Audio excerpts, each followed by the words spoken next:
kulankan maanta ay isugu yimaadeen qaybaha kala duwan ee bulshada ee ku dhaqan magaalada Kismaayo gaar ahaan ardayda jaamacadaha maamulada iskuulada ku yaala magaalada Kismaayo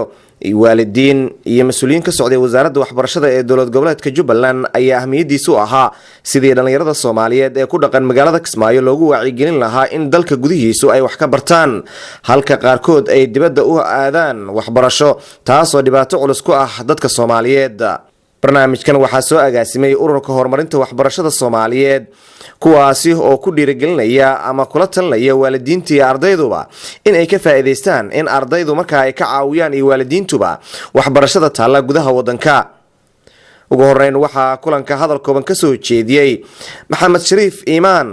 oo ka socday amaba ah madaxa hay'adda horumarinta waxbarashada Soomaaliyeed waxaana uu faahfaahinaya ahmiyadda ay leedahay dalka gudihiisa oo wax lagu barto. waxaan kaloo ku darayaa barnaamijkan waa barnaamij aan ugu talagalnay sanad walba inaan qabanno bandhig waxbarasheed aan ugu talagalnay dadka deegaanka si cadaalad ah inaan ugu qayb galino.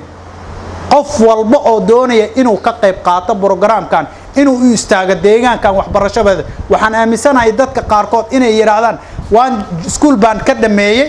waxaan u baahanahay I want to go Europe inaan waxbarasho u raadsado gobol hebel waxaan u baahanahay gobol hebel baa ka fiican. waxaan aaminsanahay aniga kula hadlaya waxaan ku bartay jaamacadda Kismaayo ka baxay jaamacadda Kismaayo it means waa maxay dalkii ayaan ku bartay maanta kula hadlayana waxaan ahay shakhsi lagu dayan karo anigoo meesha wax ku bartay waxaan dalka markaan tagay waxaan la fariistay rag qubara qaarkoodna ay isleeyahay markay ii weydiiyaan meesha ka soo jeedo iyo meesha ka mid aan dhihi jiray waxaan wax ku soo bartay gobol la yiraahdo maxaa Kismaayo. qaar ka mid ah mas'uuliyiin ka socday jaamacadaha ku yaala magaalada Kismaayo ayaa iyaguna dhankooda hadallo kooban goobta ka soo jeediyay. Fariid Jaamac oo ahaa wasiirkii hore ee wasaaradda ganacsiga ee dowlad goboleedka Jubbaland oo gabagabadii goobta ka hadlay ayaa kula taliyay da'irta Soomaaliyeed ka faa'iideysiga waxbarashada dalka iyo xaruntan oo la sheegay in ay wax badan ka caawin doonto waalidiinta iyo sidoo kale ardayduba in ay ka faa'iideystaan talooyinka muhiimka ah ee xaruntan ay bixinayso. waxaan kaloo dhalinyarada u sheegi lahaa waxaan soo maray dalal aad iyo aad u fara badan oo ay ku xidhxidhan yihiin dhalinyaradeenni wax baratay iyagoo oo dalka saluugay dartiis qurbaha kuwa loo diro ama China ha aadeen ama Hindiya ha aadeen ama Bangladesh ha aadeen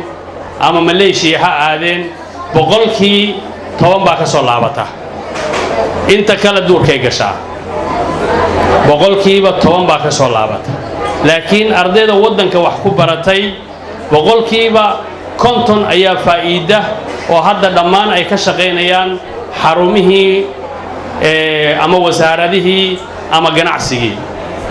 waxaan markaa oran lahaa ilaahay ajar iyo xasanaad haydi ka siiyo ama jaamacadaha ha ahaadeen ama iskuullada ha ahaadeen dadka private sector-ka ah ee arrintaa isu taagay. aadan maxamed salaad raadiyaha telefishinka qaranka magaalada Kismaayo.